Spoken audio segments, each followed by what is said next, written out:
YM Theology, and my wife is going to continue sharing. So last time I began to interview her about some things and what it's like to be the wife of a youth pastor, and maybe how some of you guys can help out your wives, things like that. And she had a little bit more to say, so we're going to continue that. Here's part two. I think we kind of covered what you might say to some of the guys. Mm-hmm. Is have boundaries, help your wife, know that she's secure in the relationship by making sure the relationship is good and that the boundaries are in place, right? And then, but what would you say to the wives? Talk to the wives for a second. What are the things that might help them? Even now, we're going through a stretch. It's been kind of difficult and stressful for us in some ways. So what would you say to them? How do you push through those things? Well, I think, again, the timing of this is amazing, because if you would ask me probably a week ago, I probably would have just cried and go, it's just awful. but the bottom line is, youth ministry is exhausting.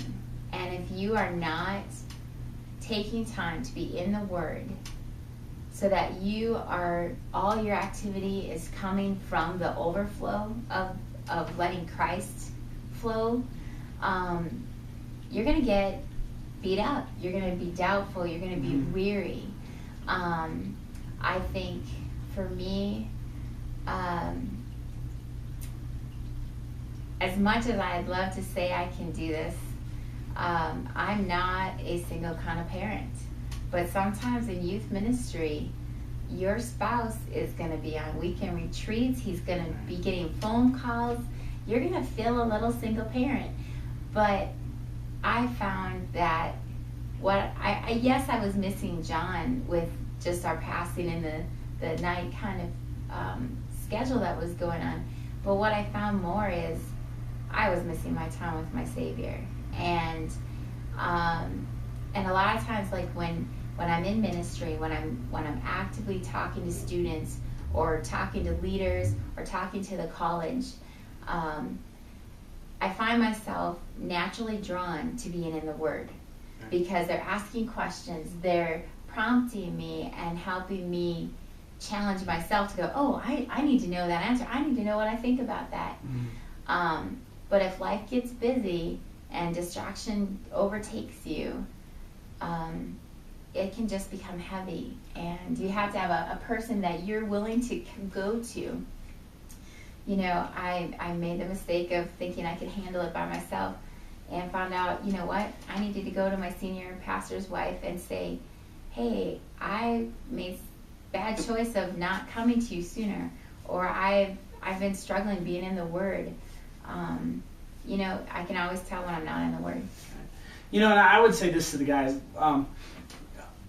and the wives, that ministry comes with seasons. So there's busy seasons, and then there's hopefully some slower seasons, and we're actually kind of in the midst of a slower one right now, at least from my perspective. Spring break, yes. Spring break is coming, but we just got finished with a really busy one, and so I would say this, guys, know when those busy seasons are, and make sure that you even adjust your youth ministry calendar so that you have slower seasons. And that's one of the things that I did. I knew that January and February were going to be brutal for us, and so I didn't have a lot on the calendar as far as extra events and things like that, for March and April. And so we did that on purpose. With Easter, it's a great time because there's some natural things built in that you don't necessarily have to have that extra event. You can kind of let it slide for a month and make sure that you're getting some time with your families. And so wives understand that too, though. Understand that there are times where it's just busy. It's crazy busy. And so be understanding with that. But then, make sure that you let your husband know, hey, there needs to be a time where there's a slower time too, and where we can connect and get together and take care of things at home. So, that would be my word of advice. And the word's obviously a good one. So now, I didn't even ask you if I could do this, but I'm going to. Can I give out like your email address? And so if there was some wife or something that wanted to just confide in you or chat with you or whatever. I think that's the biggest thing in youth ministry that is really hard for pastors' wives. Whether you're senior pastor or youth pastor, you have to have a safe person you can talk to.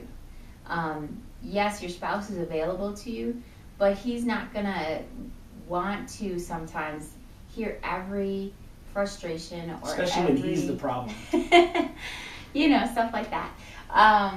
And truly, the greatest asset for me is I have people who are not in our ministry. Some people are not even in the state that we live in, have never been to our church, that I can just freely go, hey, you know what? I'm a real person. I have real needs. And thanks for listening, and I think, so what's your email address? What email address would you like them to use? It's cbyre@pjs-web.net. All right, and I'll make sure that's on the screen so that they can see it. So if you want to just, confide and have somebody that can just maybe give you some advice or encourage you or just listen, I think my wife would be happy to do that. And hopefully this has been beneficial to both guys and gals out there. So go serve Jesus.